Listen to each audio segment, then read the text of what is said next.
Halo semuanya. Kali ini kita akan membedah sesuatu yang menarik banget nih. Sebuah rencana pelaksanaan pembelajaran atau RPP yang menurut saya super efektif. Kita akan lihat bareng-bareng gimana caranya konsep yang kelihatannya rumit seperti desain grafis ternyata bisa loh diajarkan ke siswa dan cuma dalam satu pertemuan singkat. Penasaran kan? Yuk kita langsung mulai aja. Nah, ini dia nih pertanyaan utamanya. Buat banyak guru, ngajarin desain grafis tuh bisa jadi tantangan tersendiri ya kan? Rasanya teknis banget, terus subjektif pula. Tapi gimana kalau ternyata ada cara buat memadatkannya jadi satu sesi 30 menit yang praktis, seru, dan yang paling penting, berhasil? Nah, RPP yang mau kita bedah ini benar-benar menjawab tantangan itu dengan sangat cerdas. Jadi pusat dari semua ini adalah sebuah proyek yang nyata dan relevan banget buat para siswa. Mereka ditugaskan membuat brosur untuk proyek ekowisata mini di sekolah mereka sendiri.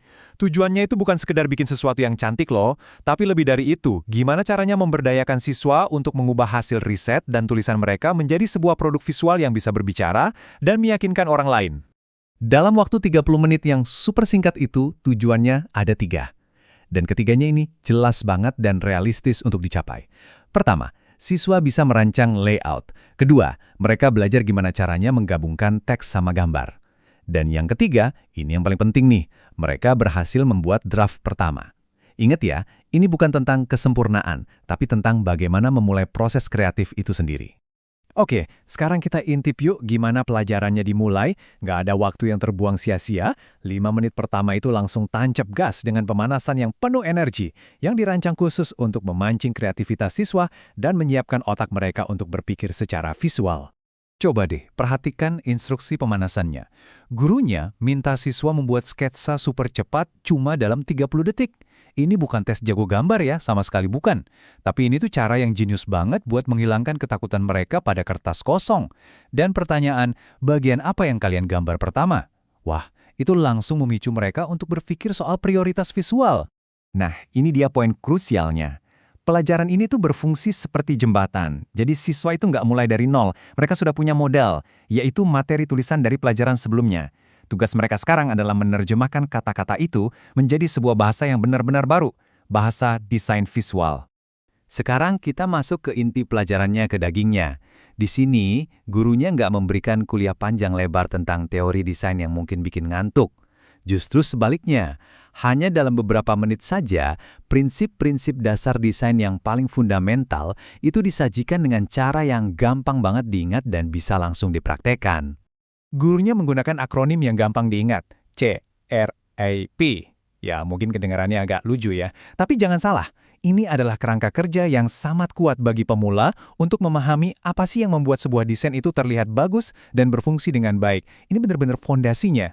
Yuk kita bedah satu persatu ya. C itu kontras atau kontras. Intinya membuat elemen penting jadi paling menonjol. R itu repetition atau pengulangan, artinya menjaga konsistensi gaya, warna atau font biar desainnya terasa menyatu. Terus A, alignment atau penjajaran. Ini untuk memastikan semua elemen tertata rapi, nggak ajak-ajakan. Dan terakhir P, proximity atau kedekatan, yaitu mengelompokkan informasi yang saling berhubungan agar mudah dicerna.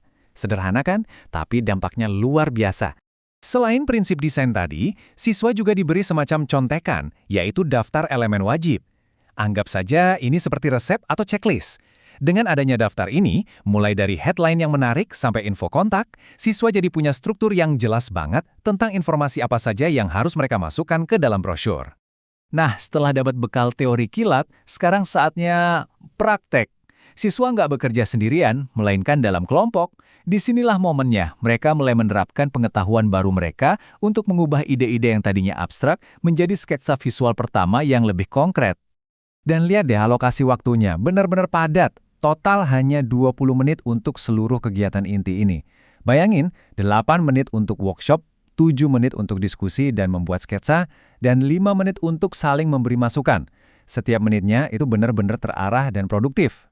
Selama 7 menit brainstorming itu, kelompok nggak hanya asal menggambar loh. Oh bukan, mereka harus membuat keputusan-keputusan strategis. Apa tema visualnya?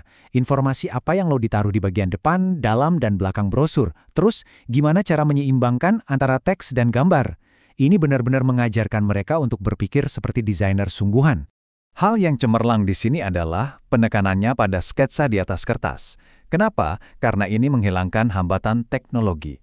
Siswa bisa dengan bebas dan cepat menuangkan ide mereka, membuat kesalahan, lalu merevisinya tanpa perlu khawatir soal aplikasi desain yang rumit. Pada tahap ini, yang penting itu idenya, bukan alatnya. Ini nih metode umpan balik yang luar biasa sederhana tapi efektif. Saat sesi gallery walk, setiap siswa diminta memberikan satu pujian dan satu pertanyaan konstruktif pada karya kelompok lain.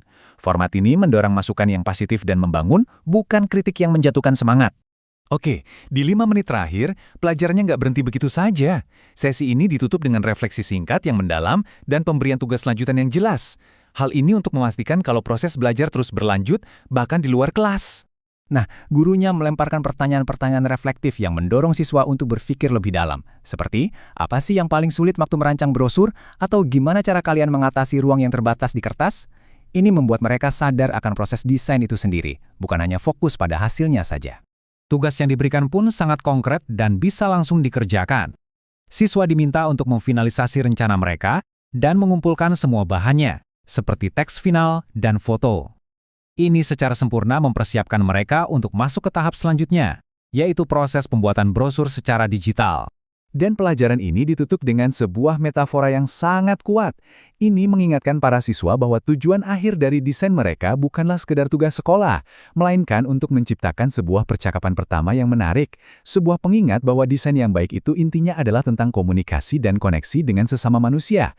Sungguh sebuah pendekatan yang luar biasa untuk mengajarkan desain dalam 30 menit.